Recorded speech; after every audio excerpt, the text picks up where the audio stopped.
Hello, and how is everybody today? On Thursday, I had the normal Thursday chat, straight talk Thursday on how to spot the early signs of dating abuse before it gets worse. And when I did it live on Instagram, unfortunately, I didn't save it. And a lot of people have been asking for it because, it goes off on Instagram within 24 hours. So I decided, okay, I'm going to record it and then put it onto YouTube, and then you can have what you're seeing now. You can listen to it. So I'm going to talk about how to spot the early signs of dating abuse before it gets worse. This is Lila Matthew Daniel, and I'm a growth and development consultant, life coach, emotions and empowerment coach too as well. So let's dive deep into it. Dating should be fun actually and exciting with the right person.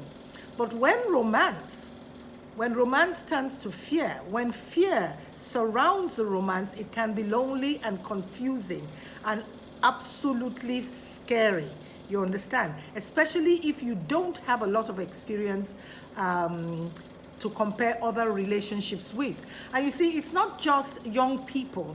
It's if you have not, even as a mature person, gotten into any form of dating abuse during your growing up years, maybe you've been separated, maybe you've had relationships that has broken up, you have not actually had an abusive relationship, it will be very difficult for you to find out, because abuse can be really hard to put your finger on, most especially because most abusive people are often charming, they are witty and extremely well liked.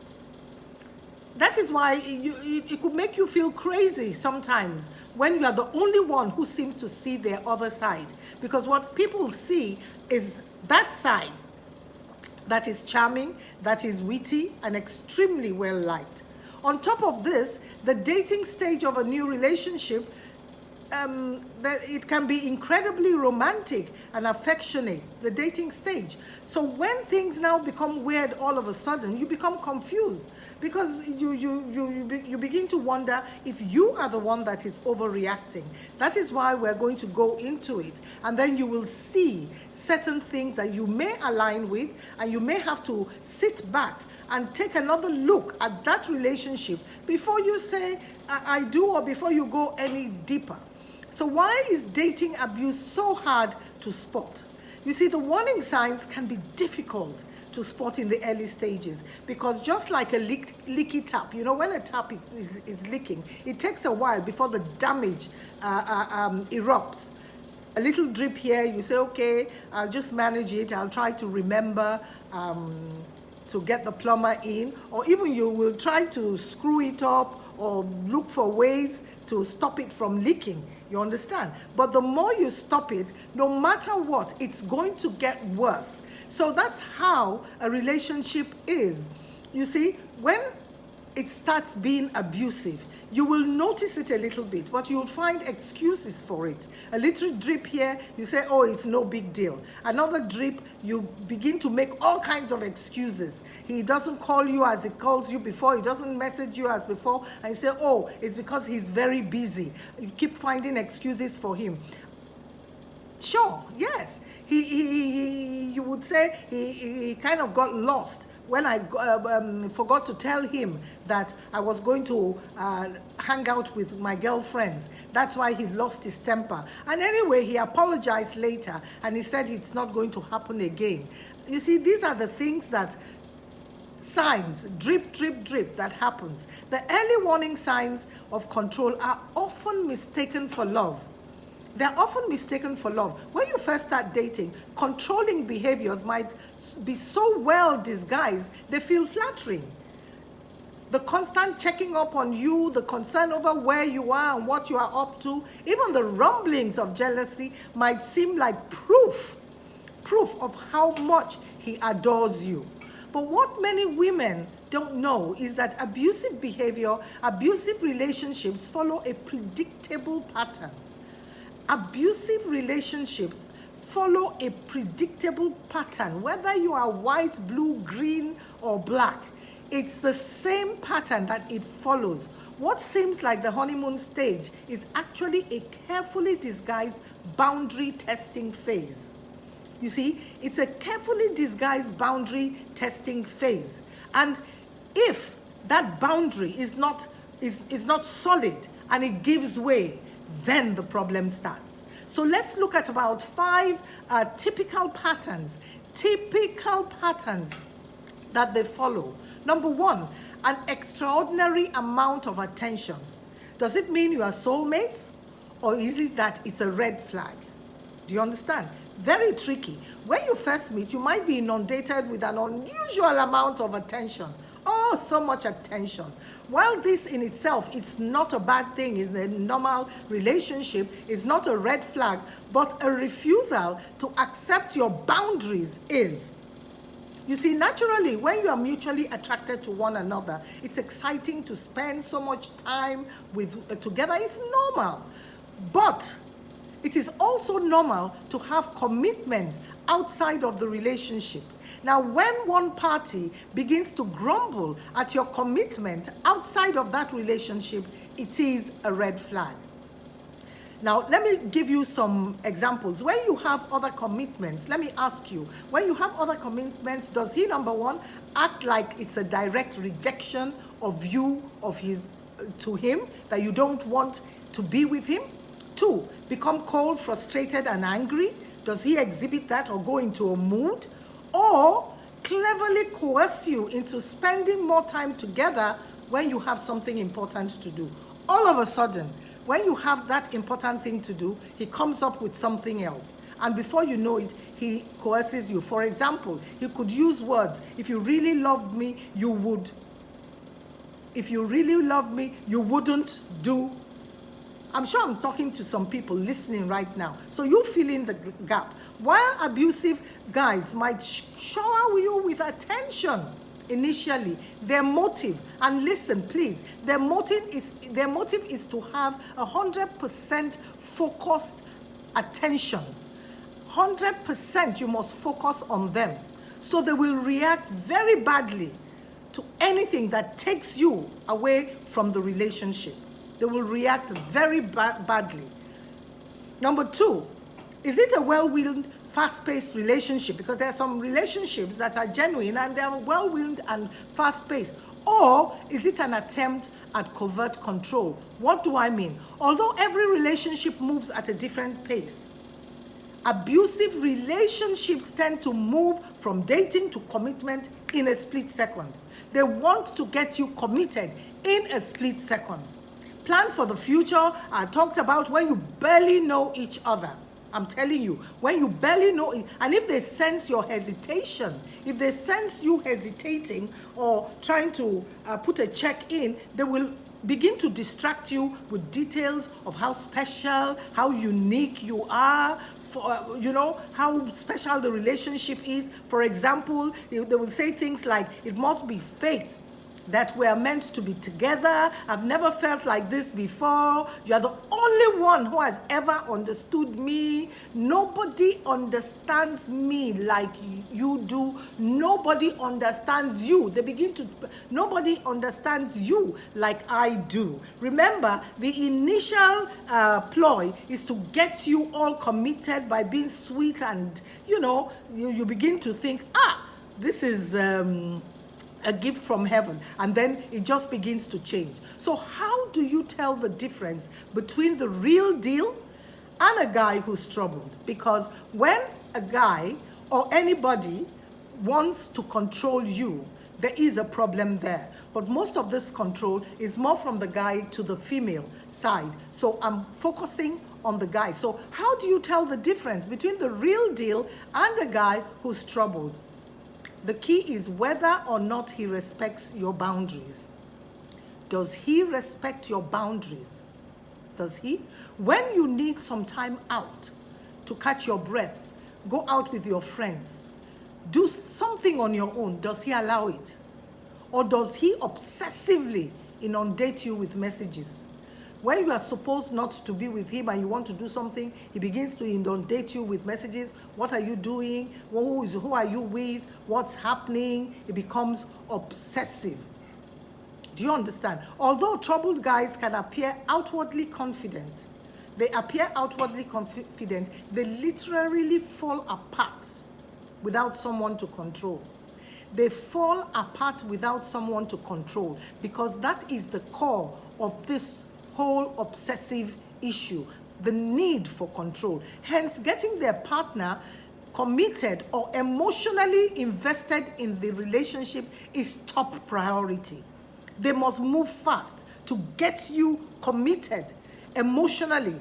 And with most women, once you are committed emotionally, it's a bit difficult to rationalize. You become very vulnerable to anyone who is this kind of person. Do you understand? So time out is unlikely to be an option they'll respect. So they'll break those boundaries anytime. They will break it. So that is it. Now, a hot tip. Let me give you one hot tip. Since they can't survive without a partner to control, look at their pattern. They're rarely single for a long time. They are rarely single. So when you first start dating, find out how long it's been since the last relationship. Be careful of the person who will say, oh, yes, I know I broke up with her recently, but we have already been separated mentally, emotionally, a long time before. It was just that I had to find the right time to break it up. Be careful. Put on your antenna, because most relationship issues that I have had to deal with, they saw certain signs, but they didn't recognize it. And even if they recognized it, they always try to find an excuse for such behavior. And it's never augured well. It's never, ever gone well for them. And the ones that now translate into marriage, unfortunately, most times the marriage does break up. There is a separation, because obsessive dating abuse sometimes turns into physical abuse. And you know what? Sometimes even in the dating arena, it's not only emotional. A young lady or a woman, remember I said it's not all about whether young or not, may find themselves from the stage of the abuse, emotional abuse, verbal abuse, it now becomes physical.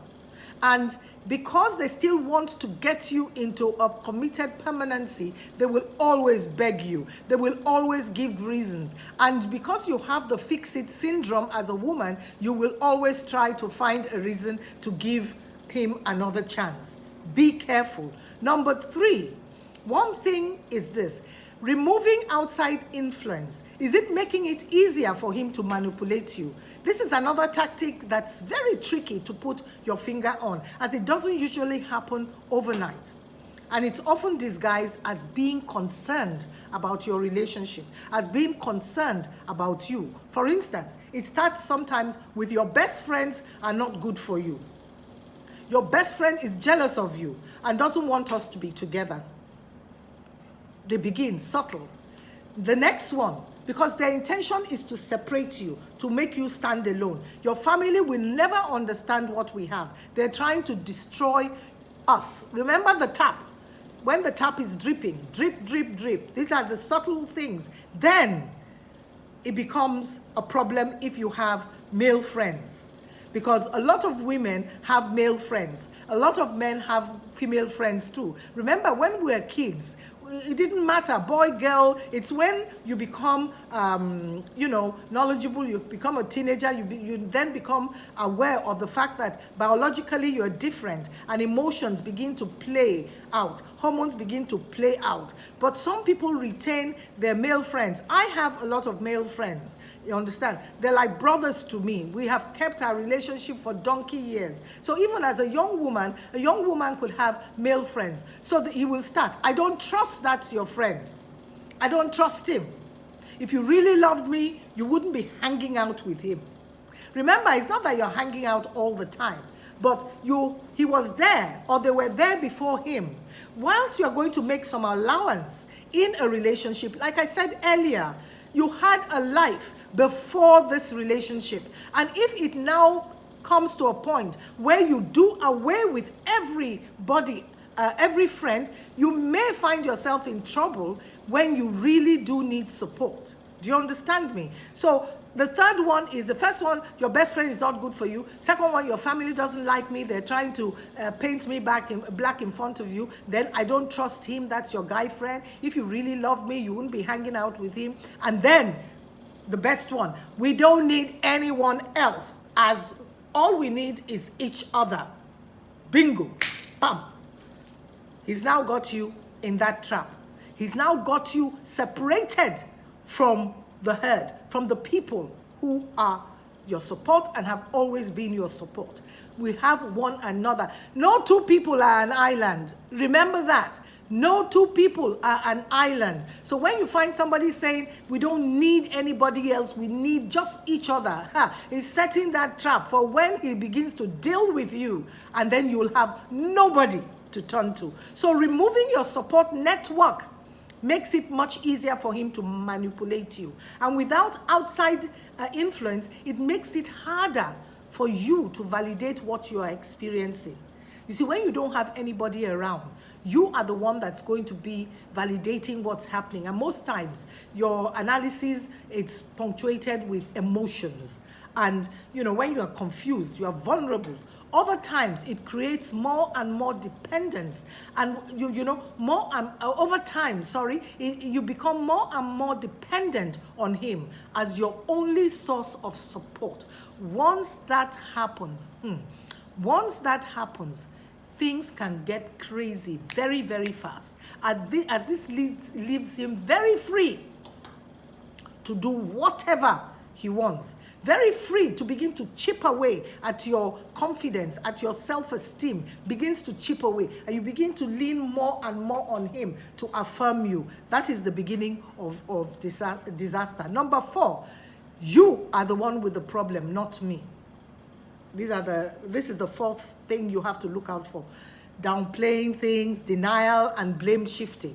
So when his behavior upsets you, ask yourself, does he take responsibility? When his behavior upsets you, you're not crazy. You don't manufacture problems. So when there is a problem and his behavior upsets you, does he take responsibility? Ask yourself that question. Or does he shift the conversation all over the place and knock you off balance? You are talking about something, he's bringing this in, he's bringing that in, and you become confused and you don't know, hey, wait a minute, we're talking about this. Why are you bringing in other things? Here are some examples of the control tactics. He says it's your fault or that you made him do it. It's your fault, you made him do it, you made him talk to you anyhow, you made him slap you, you made him show disrespect in public. Nobody makes anybody do anything that's wrong. That person wants to do it. Because if we all go around reacting to what people do to us, and people do a lot on the road, in the market, in the office, at home, siblings, daughters, mother, father, everybody does something. If we all begin to act crazy against one another, then the world will come to an end. Number 2, he twists the conversation and says, you are just as bad. You are talking about something. Instead of accepting, he said, you're just as bad now, you too. You do X, Y, Z. That's not what we're talking about. We're talking about what is happening right now. And I'm telling you, it's not working. I'm upset. So if I had upset you before, why didn't you say? So now you tell me I'm just as bad. Situation unresolved. Number 3, he uses anger to block you from questioning him. He says, are you trying to pick a fight with me? Are you trying to pick a fight with me? And what will your reaction be? Almost instantaneously, you say, no, I'm not. I'm not trying to pick a fight, but I'm trying to tell you that X, Y, Z. No, you're trying to pick a fight. Well, if you want a fight, I'll give you a fight. The atmosphere changes. Do you understand? 5, it makes you feel crazy and denies anything happens. By the time he starts relating what is happening, you begin to think, but this is not how it happened. Or remember, the essence is to chip away at your confidence and self-esteem. And then you begin to wonder, did it really happen the way I thought it did? Then you begin to analyze it. Once you begin to analyze it, you have lost that situation there. Another one is ridicules you and says you are overreacting. I was just messing with you. He says something that's, scary, and you now take him on it and says, you are overreacting now. This small thing I've just said, I was just messing with you. Lie. He tested the boundary, and he sees that, oops, she hasn't gotten to the point where I can manipulate her. She's still questioning me. So he now turns it into, tries to make it into a joke. Many a true word has been said in jest. It depends. Joke, there is joke and there is joke. Do you understand? We are meant to joke, have fun times, be happy, be light. But there are some words that are used, dangerous words, that you better make sure that you understand what it is very well. Another one, it says, it won't happen again. It won't happen again. It won't happen again. It happens again. It won't happen again. It happens again. It won't happen again. And it goes on like that. Be careful. Then he downplays his behavior. Me, angry? You are lucky. You are very lucky you've never really seen me angry. If he has exhibited a terrible reaction, what would his "you've never seen me really angry" all about? Girl, you better make sure that you understand it very well. Then the last one that always comes, if you are not careful, he becomes physically violent. And the sad thing, he now blames it on you. He blames it on something else. He blames it on everything else, everybody else but him. Abusive guys are basically allergic to accountability. They can literally be caught in the act and still try to justify and convince people that it never happened the way it did. So they are highly skilled at manipulating their partner's recollection of events. They are highly skilled when it now becomes a situation where a third party is involved, a third party that is respected. By the time they manipulate what has happened, people will look at you, or the third party will look at you and say, but the way he has said it now is not the same as you are. You see, with our society and the cultural norms and biases, there's always the tendency not to actually believe the report of the woman. So you need to be very careful, because over time, what happens is that your confidence is eroded and you are filled with self-doubt. Am I talking to someone? Self-doubt. So I want you to take a minute and reflect on all these things I've said. This one, number 4, you are the problem, not me. He says it's your fault. He twists the conversation, uses anger to block you from questioning him, makes you feel crazy as if you don't understand what's happening, ridicules you and says you are overreacting. He has said something very dangerous and he says, I'm messing with you. Then he says, oh, you don't know how angry I can be. You understand? Or becomes physically violent. Take note. Number 5, trust issues.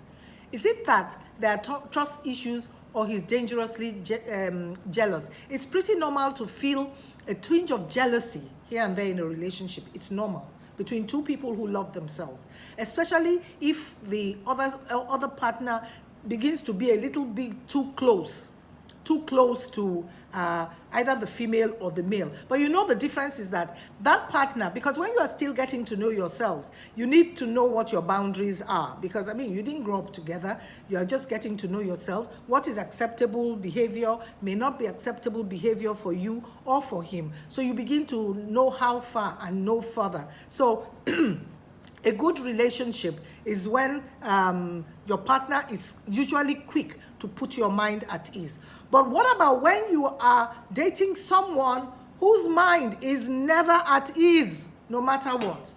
It's never at ease. Irrationally jealous is not, being irrationally jealous is not only stressful. It can be a sign of extreme danger. You hear about it all the time. How a breakup leads to somebody being maimed, or somebody being killed, or attempts being made, stalking, and all kinds of things. You see, when a guy starts imagining that every interaction you have with the opposite sex is a betrayal, you're dealing with someone who's very troubled. You're dealing with someone who's obsessive. Any guy who's constantly paranoid you are cheating on him without any logical reason is someone you should be seriously concerned about. That is no love. This time of dating abuse can quickly escalate to threats of harming you. Threats of harming you, that if they ever catch you cheating. Do you understand? Sometimes they don't say it all. If I catch you cheating, you will see. And then says one of those words. When you get upset about it and you want to react, what do you mean? What will happen? Then he says, what I said earlier, look at you, I'm only messing with you. He's not messing with you, he means it. Do you understand? So, you must be careful, very, very careful. And it can include suspicion that you are cheating because you are late, because you didn't answer your phone, because you are on your phone. He may be on his phone, you are on your phone, and he wants to take it and say, who are you texting, or who are you online with? And the whole atmosphere changes. So warning signs to look out for. Please, as I always say, write these things down. Constantly checking where you are and who you are with. He will twist it and say, it's because I'm concerned about you. I worry about you. It's because I love you. Constantly checking on you is not normal. Number 2, justification, made up or real. You say, well, I'm this way because my ex cheated on me, and I know you wouldn't do that, but it's just that I want to be sure. My ex did X, Y, Z. You understand? Trying to justify their irrational behavior. Then they begin to demand your passwords for your social media. You remember I said earlier on, boundaries. You have a life. You have a life before this relationship. And even during the relationship, you need to have a life. That's what makes it exciting. You understand? You need to have your own life. You need to have your own privacy sometimes. You haven't gotten to the point where, the two shall be one. Even then, you still must maintain that ability to go out with your friends, to do things alone. Trust must be there. So when he begins to demand your passwords, that we have nothing to hide from each other for your social media, no. That is when you just say, bros, take it easy. Guy, take it easy. Let's build up our trust situation. I'm not doing anything, but, okay, open up yours for me. Both of us, let's open it up. Let him give you password and you collect his password. You understand? But it shouldn't get to that point. You are just dating right now. And this is the time you will know a lot of things. Another thing is challenging other men that look at you, either physically or with aggressive posturing, and looking at them. There was something I saw online the other day. A guy, they were in the bank, and a guy was there with his girlfriend. Somebody passed, a man passed, and kind of looked at the girl. The girl was well molded, kindly. The guy went after him and punched him. Punched him for just looking. Is there any crime against lucre? Committing lucre? That is not love. That does not show that he loves you. That shows that he's obsessed. You are gradually becoming his possession. Do you understand? And then being forcibly demonstrative in public. He wants to demonstrate that, you are his property.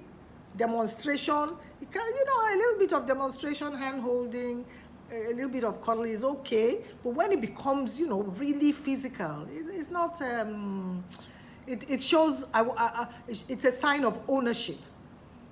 You understand? Now, another one is controlling what you wear. Controlling what you wear. I can't stand the thought of another man looking at you this way. How were you dressing before? Is that not how he looked at you? If you were that easy, how come he saw you the way you were? He shouldn't be able to see you now, because you'll be here, there, and everywhere. Controlling what you wear. You better be careful. And then threats, veiled or overt. As I said before, you don't want to find out what I will do to you if. You don't want to find out what will happen if.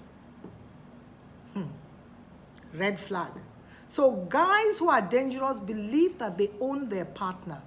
I keep repeating it. You are a property, their property, ownership, and will literally do anything to maintain ownership of this rightfully owned property, including extreme actions to prevent the possession they've secured from leaving them. They've met you somewhere down the line. Somebody else brought you up, your parents or your guardians or whoever, and then they come, and then you become the property. You are nobody's property but God's. You belong to God absolutely and totally. But God has given us the permission, created us for us to have relationships, because that is how we become co-creators with Him, so that creation is allowed to, carry on. But no one human being, has possession of another human being. Nobody. Even when the right time comes, old and everything, a couple have enjoyed their lives, had their children, they've grown up, now they're old, matured, ripe old age. They don't go together. They don't die together. One person goes before the other. One person, no matter how close they are, one person goes before the other. Do you understand? So let me tell you, when breaking up becomes unsafe, when you decide to end a relationship. So before I say this, so take note of all the things that I have told you about, and they're real. They follow the same pattern. And let me tell you, when you break it, you break your own heart, because it will turn into something else.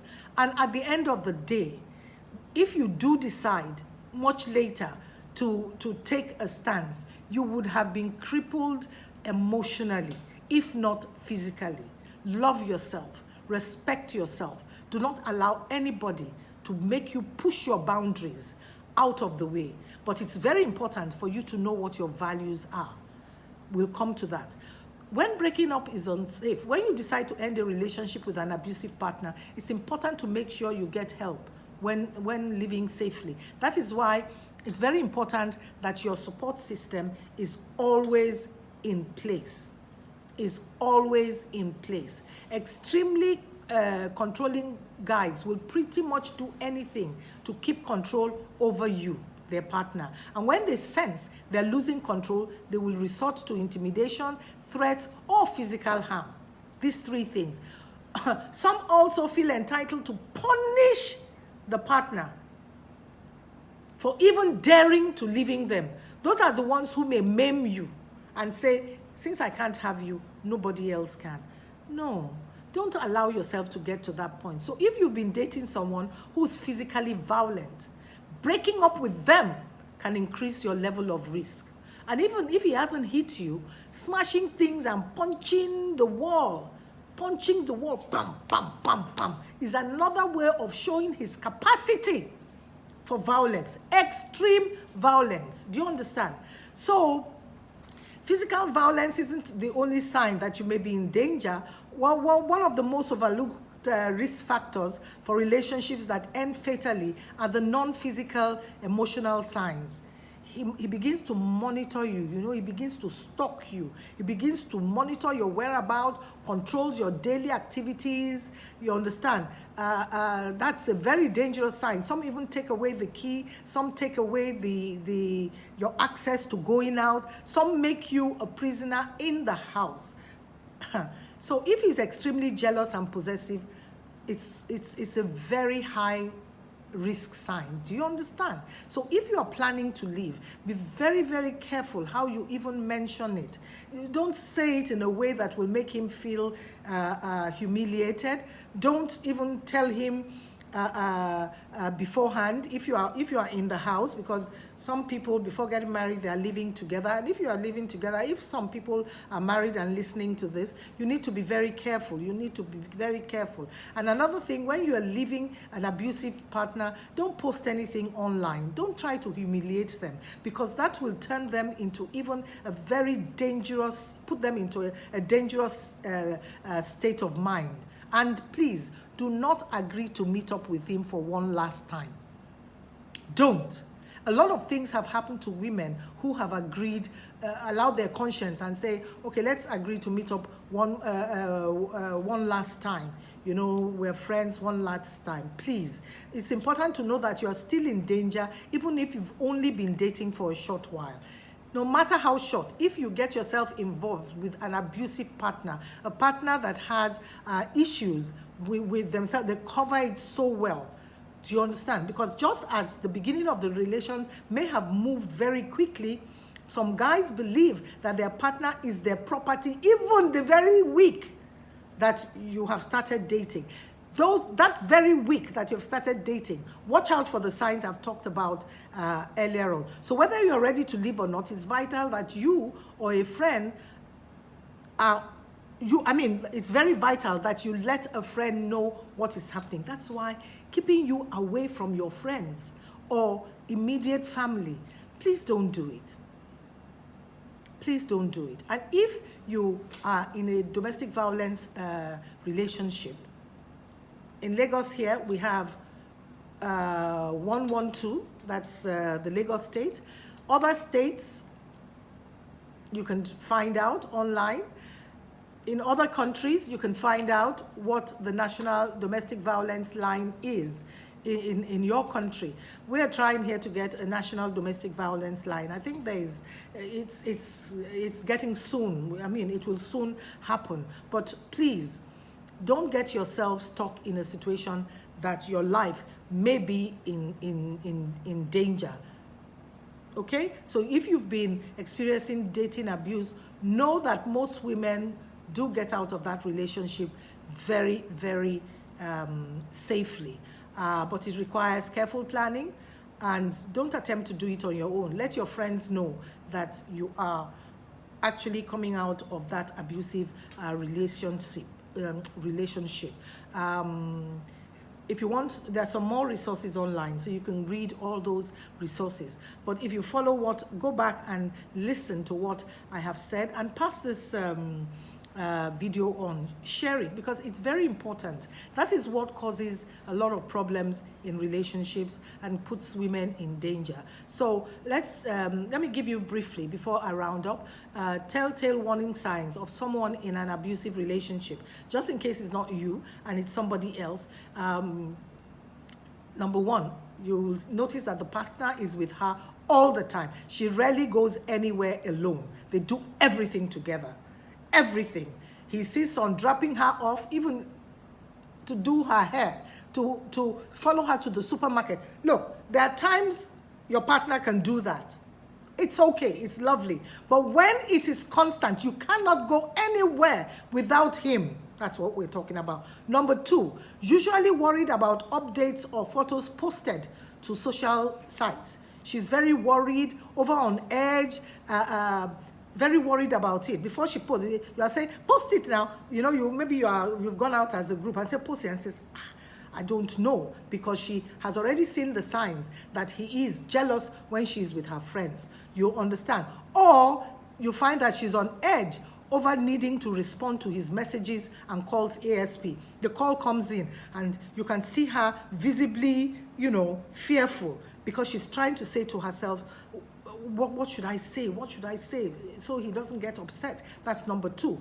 Number three, she makes excuses and blames herself for his behavior, or becomes hostile and on the defensive when questioned about the relationship.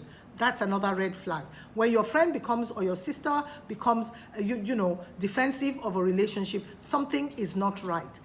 And then another one is, has become unusually quiet and withdrawn, has lost interest in anything exciting about the future. You can see a gradual deteriorating of confidence and self-esteem. Number 5, he constantly checks on her. Everywhere you are going, you can see, has a pattern of showing up unannounced. Somehow he will be there.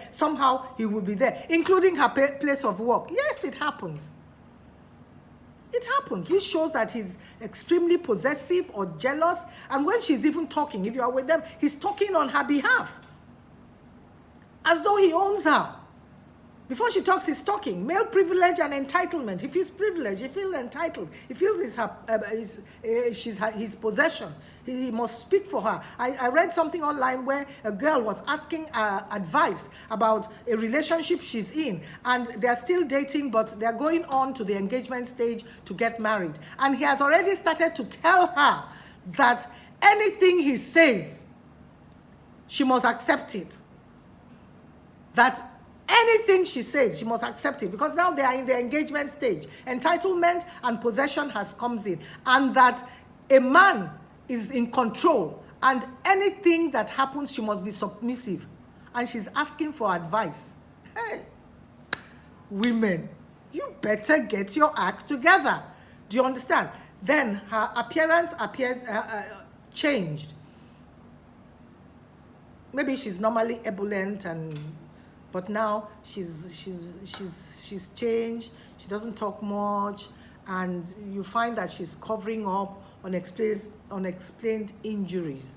Please, those are the things that you should watch out for a friend. Now, how do you support that person? Just be there.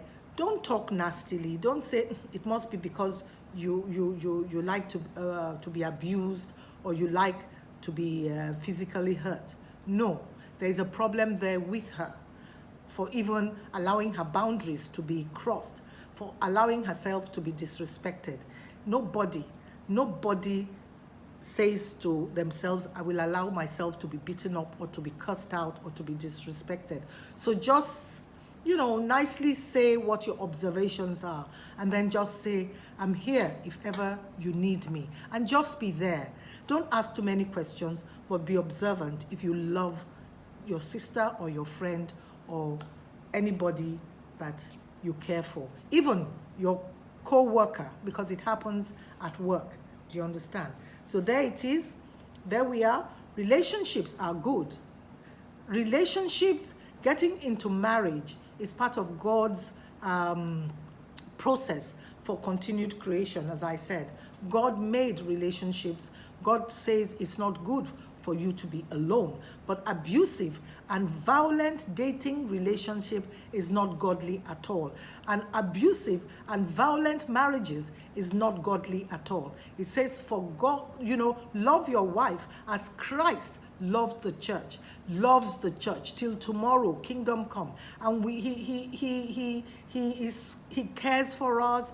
He is there for us. He intercedes for us. Even when we are not perfect, he's there for us. That is how a man should love his woman. And let me tell you, when you exhibit love to a woman, automatically you are number one in her life. And when you are number one in somebody's life, submission is not being a slave.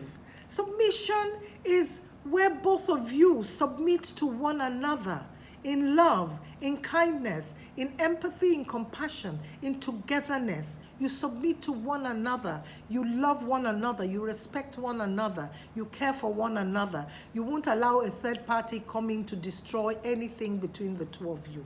Get it right, what submission is. So there it is. I can't talk, I can't say everything in this kind of 40-minute kind of chat, training, life issues, discussion.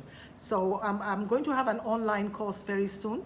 I decided, because I have people who key into me all over the place. As I said, I had to re-record this because as far away as South Africa, even in the States, they've been calling me and saying to me, please send me the transcript since you couldn't get it saved the live chat, and I had to say to myself, transcripts are okay, but you see, when you can see me and we're talking, it's much better.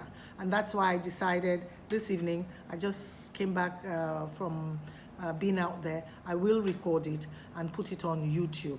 But I have this online course coming so that everybody can be able to work with themselves. It's going to touch on, it's going to be a journey to discovering who you are, to discovering what your boundaries are, to discovering where your wealth creation is, to discovering what your goal is all about, to know what unforgiveness and bitterness can cause in your life, to find out why you seemingly have a lot of things, you seem to be outwardly successful, but inwardly you're not happy. It's going to be a fantastic course.